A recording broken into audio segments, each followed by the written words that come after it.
زانیاریەکان لەلایەن سەرچاوە خۆجێیەکانی ناوخۆی سووریاوە باس لەوە دەکەن ڕۆژی هەینی شاندێکی باڵای سوپای ئەمریکا لە شارەدەی یاروبیەی سەر بە پارێزگای حەسەکە لە ڕۆژئاوای سووریا لەگەڵ بەندەر حەمیدی دام بەرپرسی هێزەکانی سەنادید کە سەر بە یەکینەکانی پاراستنی گەل یەپەگەیە و لە سووریا لە ژێرچەتری هێزی سووریای دیموکراتە سەدەداکار دەکات کۆبوونەتەوە. لە کۆبوونەوەکەدا بەرپرسانی سەربازی ئەمریکا داوان لە هێزەکانی سەنادیدی سەر بە هەسەدە کردووە مانگی لەگەڵ سوپای سووریای ئازاد لە ناوچەی تەنیف خاڵی یەکتربڕی سنووری نێوان سووریا و عێراق و ئوردون دروست بکەن.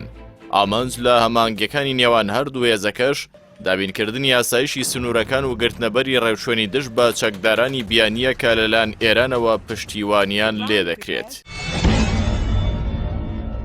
سوپای ئەمریکا لە ساڵی 2021دا هێزێکی سنووری لە کەسانی بەڕەچەڵک عەرەب بە ناوی هێزی سەنادید دامەزران بە شێوەیەک کە سەر بە یەپەگەیە و لە سەر سنووری حەسەکە جێگیر کراون.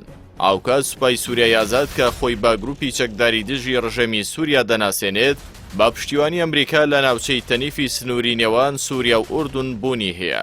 ئەم گروپە چەک و مەشقوڕایەنان لە ئەمریکا وەردەگرێت. ئاوکات سوپای ئەمریکا لە ماوەی ئەم هەفتەیەدا سیستەمی وشەکاوێژی فرەلوولەی ناسرا و باهیمارسی لە بنکەکانی خۆی لە کێڵگەی نەوتی ژێردەسەڵاتی یەپەگا لە دێرزوور جێگیر کردووە دوایەوەی بۆ چەندین جار لەلایەن گروپە چەکداریە پشتیوانی کراوەکان لەلایەن ئێرانەوە کرابوونە ئامانج. لە بەرامبەر ئەو هەوڵانەی ئەمریکادا کۆماری ئیسلامی ئێران پلانی هێرشکردنە سەرهێزەکانی ئەمریکای لە سووریا هەیە و بۆ مەبەستە لەگەڵ سووریا و رووسیا ناوەندێکی هەمانگیان پێکهێناوە. ڕۆژنامەی واشنگتن پۆستی ئەمریکی ئەوەی پشتڕاست کردوتەوە کە ئێران و هاوپەیمانەکانی لە سووریا بۆ چاندنی بۆمب لە کەنار ڕێگاکان بە ئامانجگرتنی ئۆتۆمبیلە سەربازیەکانی ئەمریکا و کوشتنی کارمەندانی ئەمریکی مەشق بە میلیشیاکان دەکەن. لە یەکێک لەو ڕاپۆرتە هەواڵگریە نهێنیانەی دەست ڕۆژنامەکە کەوتووە باس لەوە کراوە لە کۆتایی مانگی یەکی ئەم ساڵدا لە ناوچەی دوومەیری ڕۆژهەڵاتی دیمەشقی پایتەختی سووریا بەرپرسانی فەیلەقی قودسی سوپای پازارانی ئێران یەکێک لەو تەقەمەنیانەیان تاقی کردوتەوە.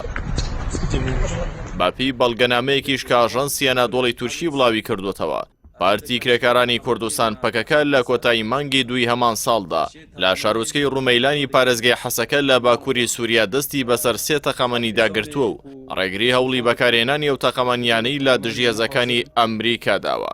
هەرباگوێری بەڵگەنامە دزە پێکراوەکان حکوومەتەکانی تاران، مۆسکۆ و دیمەشق استراتیژێکی نوێ بۆ وەدەرنانی هێزەکانی ئەمریکان لە سووریا پەیڕەو کردووە و کار لەسەر زیندووکردنەوەی ناڕەزاتی جەماوەری بەرامبەر هێزەکانی ئەمریکا لە سووریا و پاڵپشتی گروپە چەکداریەکان بۆ دەستپێکردنەوەی هێرشەکان بۆ سەرئەمریکیەکان لە ڕۆژهەڵات و باکووری ڕۆژهەڵاتی سووریا دەکەن.